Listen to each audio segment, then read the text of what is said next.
আইন শৃঙ্খলা নিয়ন্ত্রণ ও দুর্নীতি রোধে বিএনপির কঠোর অবস্থানের কথা তুলে ধরেছেন দলের চেয়ারম্যান তারেক রহমান। তিনি বলেছেন, আগামী জাতীয় সংসদ নির্বাচনে জনগণের ভোটে নির্বাচিত হয়ে সরকার গঠন করতে পারলে বিএনপি দুটি প্রতিশ্রুতি অবশ্যই পূরণ করবে।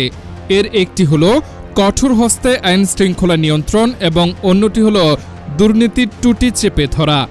চট্টগ্রামের পলো গ্রাউন্ড মাঠে রোববার নির্বাচনী সমাবেশে এসব কথা বলেন তারেক রহমান। চট্টগ্রামের পর গতকাল ফেনী, কুমিল্লা ও নারায়ণগঞ্জে সমাবেশে বক্তৃতা করেন তিনি।